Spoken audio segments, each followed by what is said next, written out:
This is News Always On. I'm Kessyl. President Trump has cancelled the June 12th summit meeting with Kim Jong Un. He cited tremendous anger from the North Korean side. Mr. Trump said it would be inappropriate to hold the summit as scheduled in Singapore. Mr. Trump said in a letter to Mr. Kim, he was very much looking forward to meeting him someday. He also said, "I was very much looking forward to be there with you. Sadly, based on the tremendous anger and open hostility displayed in your most recent statement, I feel it is inappropriate at this time to have the long-planned meeting. You talk about your nuclear capabilities, but ours are so massive and powerful that I pray to God they'll never have to be used." Let us see the letter right here. Here we'll see a video where the Secretary of State Mike Pompeo began a hearing before the Senate Foreign Relations Committee on Thursday by reading a letter by President Donald Trump addressed to North Korea's Kim Jong Un, canceling a planned June 12th summit. The President asked that I begin this hearing today by reading a letter that the State Department recently transmitted to Chairman Kim and North Korea.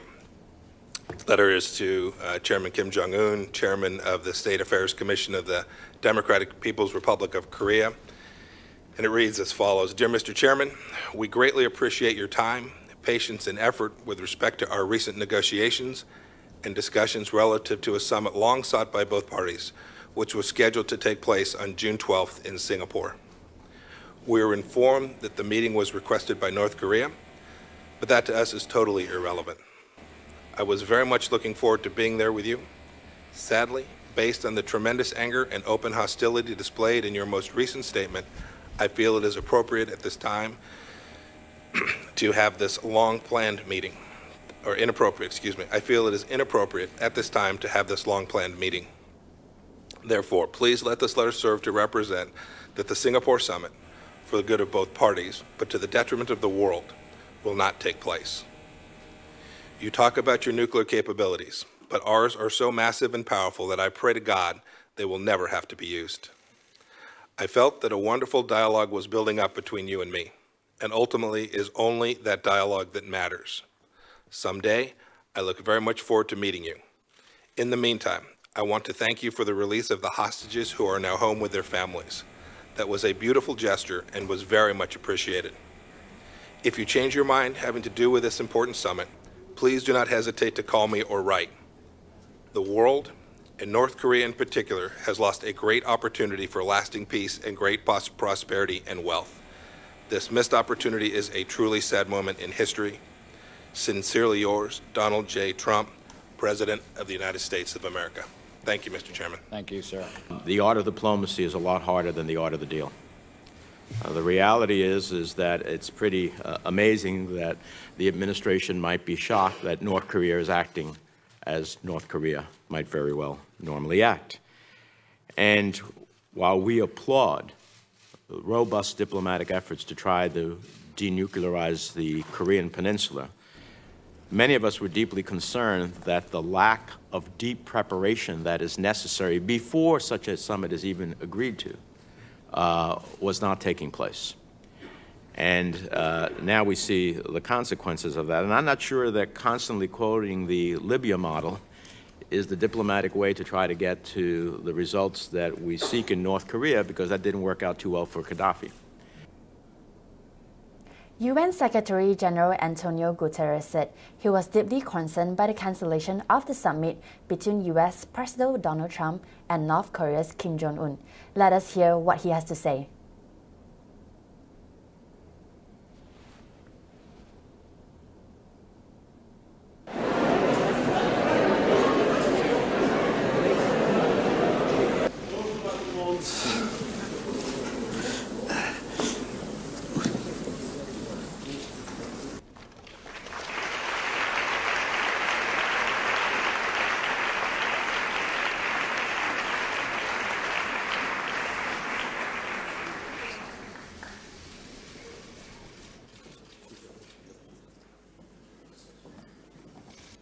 I am deeply concerned by the cancellation of the planned meeting in Singapore between the President of the United States and the leader of the Democratic People's Republic of Korea.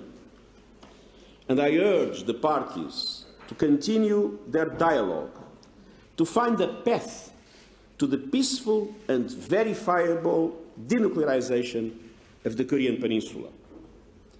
And I welcome all actions by the European Union and others to work with Iran to preserve the Joint Comprehensive Plan of Action. On today, North Korean official Koi Sun-hui dismissed remarks by U.S. Vice President Mike Pence, calling him a, quote, political dummy, when he said North Korea might end like Libya if they don't come to the bargaining table. Libyan leader Muammar Gaddafi was killed by rebels in 2011 after renouncing nuclear weapons 8 years earlier. Koi, who has been involved in several diplomatic interactions with the U.S. over the past decade, said the North would not, quote, beg for dialogue and warn of a nuclear showdown if diplomacy failed. Earlier in the day, North Korea made a public show of destroying its nuclear testing grounds, but the country's weapons program remains intact. Koi once in a statement saying, quote, "We can also make the U.S. taste an appalling tragedy it has neither experienced nor even imagined up to now." Thanks for watching. For more news update, you can subscribe to our channel. Till next time.